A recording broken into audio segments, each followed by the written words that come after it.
अस्सलामुअलैकुम वरहमतुल्लाहि वबरकातुह। આજે આપણે ધોરણ 9 વિષય વિજ્ઞાનમાં પાઠ 3 પરમાણુઓ અને અણુઓમાં જે ટોપિક જોવાના છે એ ટોપિકો કે તત્વના અણુઓ, આયન એટલે શું, સંયોજનના રાસાયણિક સૂત્ર, મોલ સંકલ્પના। તો અહીં મોલ સંકલ્પના પછી પાઠ પૂર્ણ થાય છે। તો તમે આગળના એમાં જોઈ ગયા કે અણુ શું છે। અણુ એટલે શું? તો સામાન્ય રીતે અણુ 2 અથવા વધારે પરમાણુઓનો સમૂહ છે એવી માહિતી તમને આગળના વિડીયોમાં મળી છે કે એક જ તત્વના પરમાણુઓ અથવા જુદા જુદા તત્વના પરમાણુઓ પરસ્પર સંયોજાઈને શું બનાવે છે? અણુ બનાવે છે। તો ચાલો આપણે વિડીયોની શરૂઆત કરીએ કે જુઓ કે તત્વના અણુઓ હવે જોવાના છે। તો તત્વના અણુઓ કોને કહીશું? કે કોઈ પણ તત્વના જે અણુઓ છે એ એક જ પ્રકારના પરમાણુઓ દ્વારા બને છે। જેમ કે ઉદાહરણ તરીકે મેં અહીં લીધું છે કે આર્ગોન। તો આર્ગોન જે તત્વ છે એમાં કેટલા પરમાણુઓ રહેલા છે? તો 18 પરમાણુઓ રહેલા છે। અને આ જે અણુ બનેલો છે એ પણ અણુઓ તમને જોઈ શકાય છે। એવી જ રીતે કે હિલિયમના અંદર પરમાણુઓ કેટલા છે? તો 2 પરમાણુઓ આવેલા છે। એના અંદર 2 પરમાણુઓ આવેલા છે। આપણે એને He તરીકે ઓળખીએ છીએ। જેમાં અનેક તત્વના જે અણુ છે તે એક જ તત્વના એક જ પ્રકારના પરમાણુઓ દ્વારા તૈયાર થયા છે। જેમ કે આર્ગોન, હિલિયમ આવા ઘણા બધા છે। પરંતુ આપણે અધાતુ તત્વોની વાત કરીએ તો અધાતુ તત્વોમાં આવું બનતું નથી। તો હિલિયમ છે, આર્ગોન છે, એ બધા તત્વો કેવા હશે? એક પરમાણ્વીય તત્વો। હવે અધાતુ તત્વોમાં આવું બનતું નથી। તો ઉદાહરણ તરીકે આપણે લઈએ કે ઓક્સિજન છે।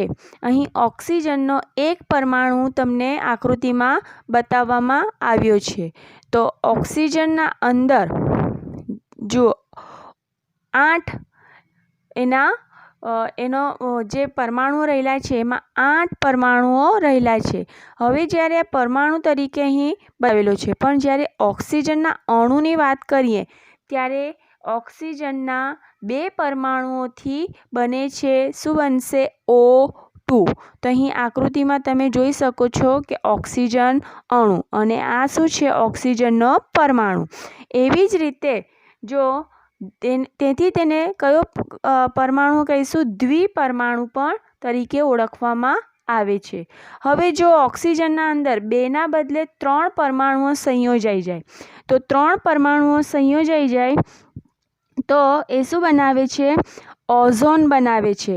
તો અહીં તમે જોઈ શકો છો ઓઝોન O3 તરીકે દર્શાવવામાં આવ્યું છે। તો કોઈ પણ અણુના બંધારણમાં રહેલા પરમાણુઓની સંખ્યાને તે અણુની પરમાણ્વીયતા કહે છે। કોઈ પણ અણુમાં રહેલા પરમાણુની જે સંખ્યા છે એને પરમાણ્વીયતા કહે છે। ધાતુઓ અને કાર્બન જેવા અન્ય તત્વો સરળ બંધારણ ધરાવતા નથી। તેમાં વધુ મોટી અને અનિશ્ચિત સંખ્યામાં પરમાણુઓ એકબીજા સાથે બંધથી જોડાયેલા હોય છે। તો આપણે આવી પરમાણ્વીયતા દર્શાવવા માટે એક કોષ્ટક જોઈએ કે અધાતુ તત્વો અને ધાતુ તત્વો માટે। તો અહીં તમને અધાતુ તત્વોના પ્રકાર એમાં નામ આપેલા છે argon, helium, oxygen, hydrogen, nitrogen, chlorine, phosphorus અને સલ્ફર। તો એમાં આર્ગોન અને હિલિયમ એક પરમાણ્વીય છે, જ્યારે ઓક્સિજન દ્વિપરમાણ્વીય, હાઇડ્રોજન દ્વિપરમાણ્વીય, નાઇટ્રોજન દ્વિપરમાણ્વીય અને ક્લોરીન દ્વિપરમાણ્વીય। એટલે આપણે એના સૂત્ર લખીએ છીએ તો O2, H2, N2, Cl2 આવું તમે જોઈ શકો છો એના સૂત્રોના અંદર। આ જ રીતે ફોસ્ફરસ, તો એ કયું છે ચતુર્પરમાણવીય એટલે કે P4 અને સલ્ફર એ બહુપરમાણવીય છે. સલ્ફર એટલે કે S8 તરીકે પણ લખાય છે. તો એ ગમે તે હોઈ શકે સલ્ફરમાં એટલે બહુપરમાણવીય આપ્યું છે. હવે જો ધાતુ તત્વોમાં સોડિયમ તો સોડિયમ એક પરમાણવીય છે. લોખંડ એટલે કે આયન એ પણ એક પરમાણવીય છે. એલ્યુમિનિયમ એક પરમાણવીય, કોપર એક પરમાણવીય. આમ પરમાણુઓ એકબીજા સાથે બંધથી જોડાયેલા હોય છે. તો હવે જો તત્વના અણુઓ વિશે ખ્યાલ આવ્યો, આગળ જોઈએ સંયોજનના અણુઓ. તો સંયોજનના અણુઓમાં જુદા જુદા તત્વના પરમાણુઓ એક નિશ્ચિત પ્રમાણમાં એકબીજા સાથે જોડાઈને સંયોજનના અણુઓનું નિર્માણ કરે છે. જેમ કે સંયોજનના અણુઓના અંદર આપણે જોઈએ કે પાણી, તો પાણી જે છે એમાં તત્વો કયા છે કે હાઇડ્રોજન અને ઓક્સિજન. તો હાઇડ્રોજન અને ઓક્સિજન સંયોજાઈને પાણીનું નિર્માણ કરે છે. આવી જ રીતે સંયોજન તરીકે એમોનિયા, તો એમોનિયામાં છે નાઇટ્રોજન અને હાઇડ્રોજન. તો નાઇટ્રોજન અને હાઇડ્રોજન જે છે એ બંને જે તત્વો છે એ તત્વો સંયોજાઈને એમોનિયા બનાવે છે. એવી જ રીતે કાર્બન ડાયોક્સાઇડ, તો કાર્બન અને ઓક્સિજન આ બંને તત્વો છે સંયોજાઈને સંયોજન બનાવે છે. હવે આમાં કોણ કેટલા પ્રમાણમાં સંયોજાય છે, તો પાણીનું અણુસૂત્ર તમે જાણો છો, કયું છે H2O. તો H2O માં H કેટલા છે 2 છે અને ઓક્સિજન માત્ર 1 છે. તો આ જે અણુસૂત્રની વાત આવે છે એ આપણે પાઠમાં આગળ ચર્ચા કરીશું કે કઈ રીતે સંયોજનના સૂત્ર નક્કી થાય છે. તો સંયોજનના અણુઓ વિશે ખ્યાલ આવ્યો. હવે દળથી ગુણોત્તર, તો દળથી ગુણોત્તર જોઈએ તો હાઇડ્રોજન અને ઓક્સિજન, તો હાઇડ્રોજન 1 અને ઓક્સિજન 8. તો એ 8 શું સૂચવે છે કે ઓક્સિજનના અંદર 8 પરમાણુઓ રહેલા છે.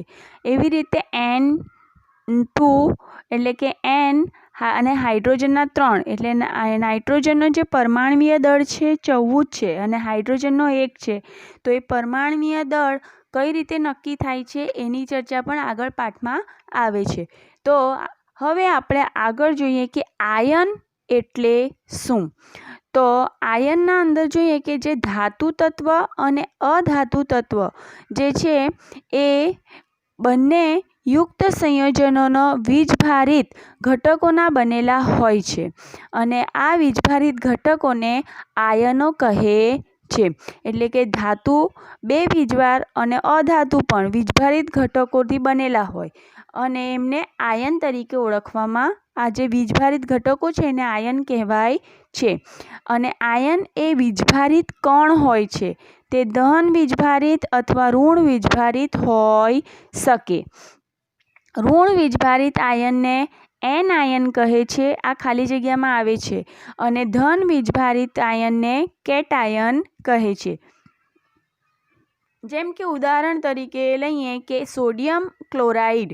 સોડિયમ ક્લોરાઇડમાં જે ધન વીજભારિત કણ છે એ સોડિયમ છે અને ઋણ વીજભારિત કણ છે તે ક્લોરાઇડ છે. એટલે આ રીતે આયન એક વીજભારિત પરમાણુ અથવા ચોક્કસ વીજભાર ધરાવતા પરમાણુના સમૂહના બનેલા હોય છે. વીજભાર ધરાવતા પરમાણુઓના સમૂહ બહુપરમાણવીય આયન તરીકે પણ ઓળખાય છે. હવે કેટલાક પરમાણુઓ કેવા પ્રકારના આયનો અને એમના દળનો ગુણોત્તર પણ તમને દર્શાવવામાં આવેલો છે. હવે જોઈએ કે રાસાયણિક સૂત્ર કઈ રીતે લખવામાં આવે છે. તો રાસાયણિક સૂત્ર લખવા કોને કહીએ કે કોઈ પણ સંયોજનનું રાસાયણિક સૂત્ર તે સંયોજનના બંધારણનું સાંકેતિક નિરૂપણ છે. જુદા જુદા સંયોજનના રાસાયણિક સૂત્ર સરળતાથી લખી શકાય છે. આ માટે આપણે શું જાણતા હોવા જોઈએ, તત્વોની સંખ્યાઓ અને તેમને સંયોજવાની ક્ષમતાનો અભ્યાસ કરવો જરૂરી છે. કોઈ પણ તત્વની સંયોજવાની શક્તિને તે તત્વની સંયોજકતા કહેવાય છે. તો અહીં સંયોજકતાની વ્યાખ્યા છે કે કોઈ પણ તત્વની સંયોજવાની શક્તિને તે તત્વની સંયોજકતા કહે છે.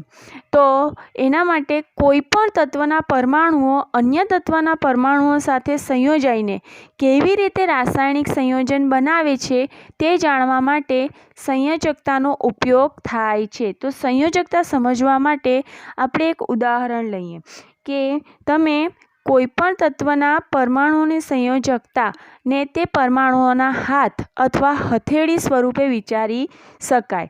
અહીં ઉદાહરણ તરીકે લીધું છે મેં ઓક્ટોપસ. ઓક્ટોપસને કેટલા હાથ હોય છે? તો 8 હાથ છે. અને બીજું ઉદાહરણ લીધું છે કે મનુષ્ય. તો મનુષ્યને કેટલા હાથ છે? કે 2 હાથ છે. હવે ઓક્ટોપસ જે છે એ અમુક મનુષ્યને એવી રીતે પકડે છે કે જેથી ઓક્ટોપસના 8 હાથ મનુષ્યના બંને હાથ એકબીજા સાથે જકડાઈ જાય. તો ઓક્ટોપસના 8 હાથ છે, મનુષ્યના 2 હાથ છે. તો કેટલા મનુષ્યના હાથ પકડાશે? તો 4 મનુષ્યના હાથ એ પકડી શકશે, કેમ કે એના 8 હાથ છે ને, એટલે 2 કરીને એટલે 4 હાથ મનુષ્ય દ્વારા. તો હવે આપણે વિચારીએ કે જો ઓક્ટોપસને O કહીએ અને મનુષ્યને H કહીએ તો ઓક્ટોપસે કેટલા મનુષ્યના હાથ લીધા? તો 4. તો O સૂત્ર કયું બનશે? OH4. અહીં જે 4 છે ને એ સંયોજકતા દર્શાવેલી છે. તો આ ઉદાહરણ દ્વારા તમને સંયોજકતા વિશે ખ્યાલ આવ્યો હશે. તો હવે આપણે આગળ કે જે રાસાયણિક સૂત્રમાં એક કોષ્ટક આપ્યું છે તમને કે સંયોજકતા અને રાસાયણિક સૂત્ર લખતા પહેલાં આપણને તત્વ અને તત્વની સંજ્ઞા ખબર હોવી જોઈએ અને એમની સંયોજકતા કઈ છે, પ્લસ છે, માઇનસ છે અને કેટલી છે. તો જો સંયોજકતા 1 હોય તો એવા આયનનું નામ, આયન કયા કયા છે? સોડિયમ, પોટેશિયમ, સિલ્વર અને કોપર. કોપરમાં બી ક્યુપ્રસ જે છે, એટલે કોપરમાં સંયોજકતા ક્યુપ્રસની સંયોજકતા +1 છે. એટલે કે sodium Na+, K+, potassium, silver Ag+, અને કોપર ક્યુપ્રસ Cu+. હવે જો સંયોજકતા એક જ પણ અધાત્વીય તત્વો હોય તો hydrogen H+, hydride H-, chloride Cl-, bromide Br-, iodide I-.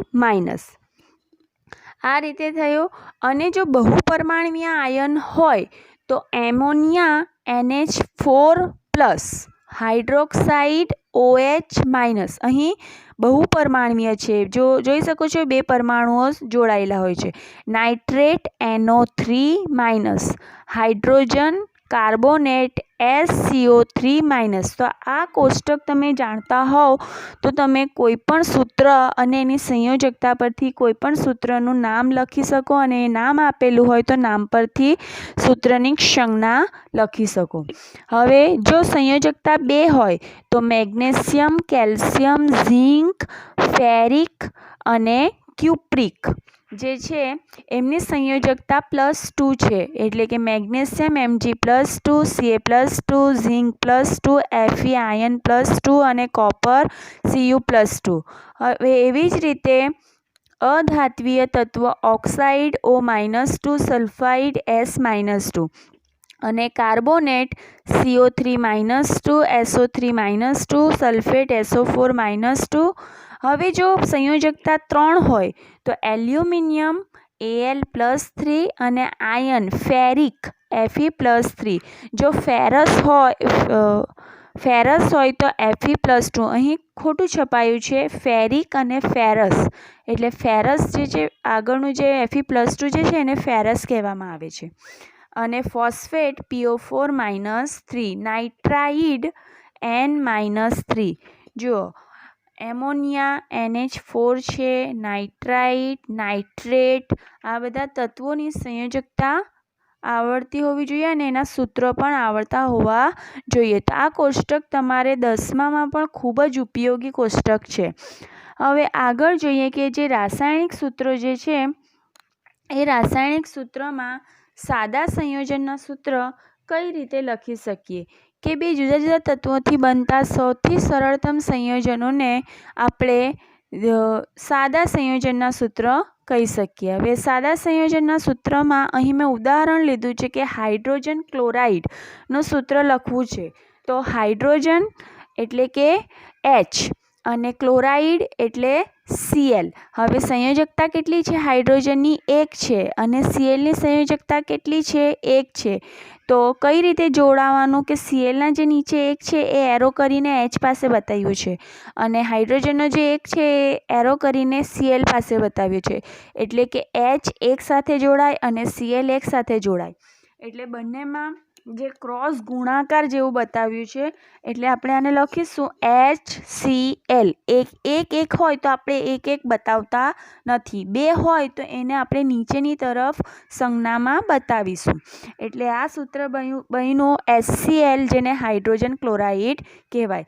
હવે જો આ જ રીતે હાઇડ્રોજન સલ્ફાઇડ, તો હાઇડ્રોજનની સંયોજકતા 1 અને સલ્ફાઇડની સંયોજકતા 2 છે. જો સલ્ફાઇડ છે, સલ્ફેટ નથી અથવા સલ્ફાઇડ નથી, સલ્ફાઇડ એટલે S2.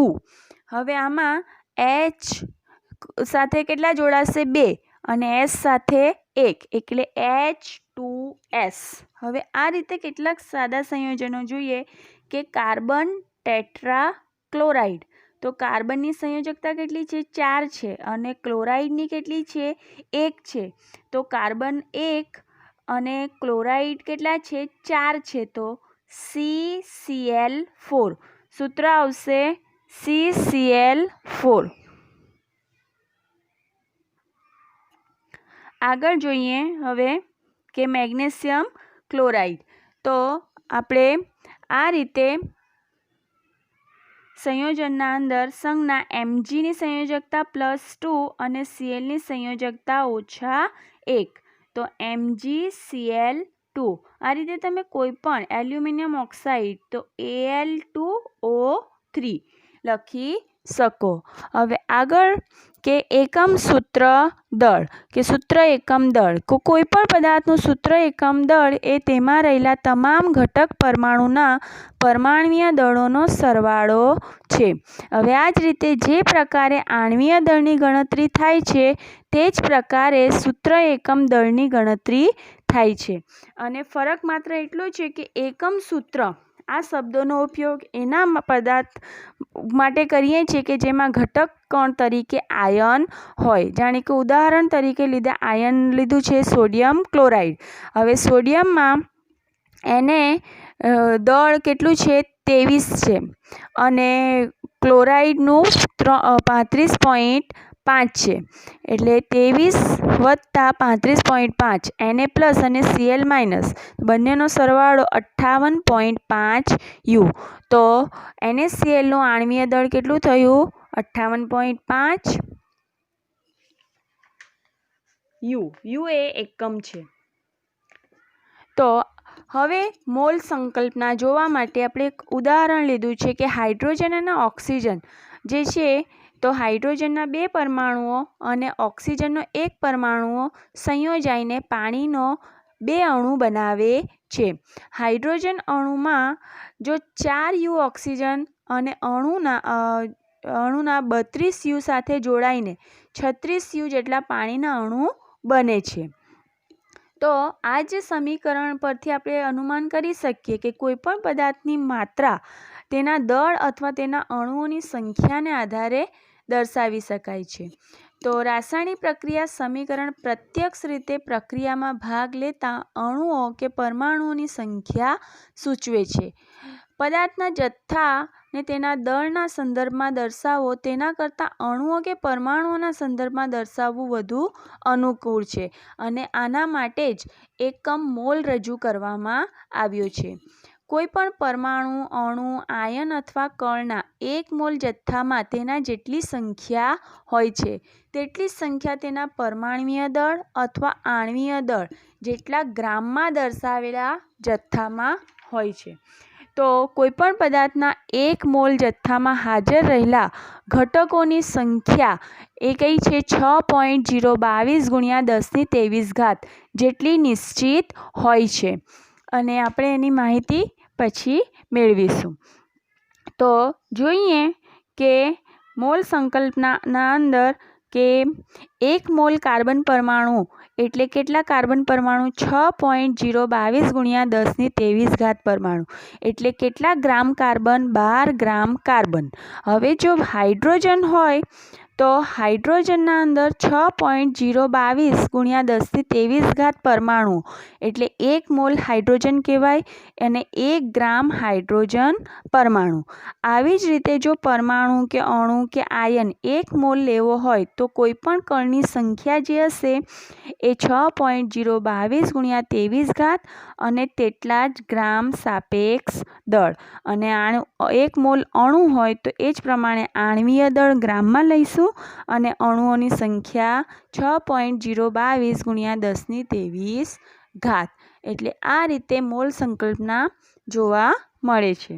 તો આજે એક પોઈન્ટ આપણે જોઈ ગયા કે મોલ સંકલ્પનાના અંદર જે 6.022 ગુણ્યા 10⁻23 અહીં તમને જે અલ્પવિરામ પાડેલું છે ખોટું પાડ્યું છે ત્યાં પોઈન્ટ આવશે. એને શું બતાવે છે? એવોગેડ્રો અંક અને જે પ્રાયોગિક રીતે મેળવેલ મૂલ્ય છે. આ સંખ્યાને ઇટાલિયન વૈજ્ઞાનિક એમેલિયો એવોગેડ્રો જે તમને જોવાઈ રહ્યા છે એમેલિયો એવોગેડ્રોના માનના અંદર આ એવોગેડ્રો અંકને તરીકે ઓળખવામાં આવે છે. કોઈપણ વસ્તુના 1 મોલ બરાબર 6.022 ગુણ્યા 10⁻23. કોઈપણ વસ્તુની સંખ્યા જેમ કે 1 ડઝન બરાબર કેટલા થાય કે 12 નંગ. આ જ રીતે 1 ગ્રોસ બરાબર 144 નંગ. આપણે આ બધું કોઈપણ પદાર્થના 1 મોલ જથ્થાનું દળ એ ગ્રામમાં દર્શાવેલું તો એનું સાપેક્ષ પરમાણ્વીય દળ કે આણ્વીય દળ તરીકે ઓળખાય છે. તો તત્વના 1 મોલ પરમાણુઓનું દળ કે જેને મોલાર દળ તરીકે ઓળખવામાં આવે છે. મોલાર દળનું મૂલ્ય મેળવવા સમાન આંકડાકીય મૂલ્ય પણ લઈ શકાય, પરંતુ તેનો એકમ આપણે કયો લઈએ છીએ? યુને બદલે ગ્રામમાં દર્શાવવામાં આવે છે, માટે એને ગ્રામ પરમાણ્વીય દળ પણ કહે છે. આપણે આગળ તમને મેં સમજાવ્યું એ જ રીતે કે રસાયણશાસ્ત્રી તરીકે 1 મોલ એકમ મોલ જે છે એ મોલની ગણતરી માટે મોલ બરાબર પરમાણ્વીય કે અણુનું દળ ગ્રામમાં એકમમાં અને એના છેદમાં પરમાણ્વીય દળ આણ્વીય દળ કે મોલાર દળ તરીકે લેવામાં આવે છે. ઈસવીસન 1896ની આસપાસ આપણે વિલ્હમ ઓસ્વેલ્ડ જે થઈ ગયા તેમણે મોલ શબ્દનો પરિચય આપ્યો છે, જે એક લેટિન શબ્દ મોલ્સ પરથી આવેલો છે, જેનો અર્થ થાય છે ઢગલો અથવા થપ્પી.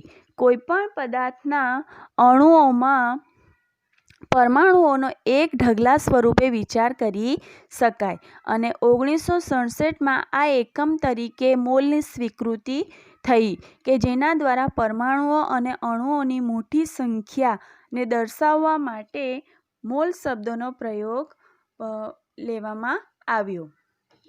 એવોગેડ્રો અંક અને દળ વચ્ચેનો સંબંધ સમજવા આપણે જે કોષ્ટક જોઈ ગયા એના પરથી તમને ખ્યાલ આવ્યો હશે. તો અહીં આ પાઠ પૂર્ણ થાય છે. All of you, thank you.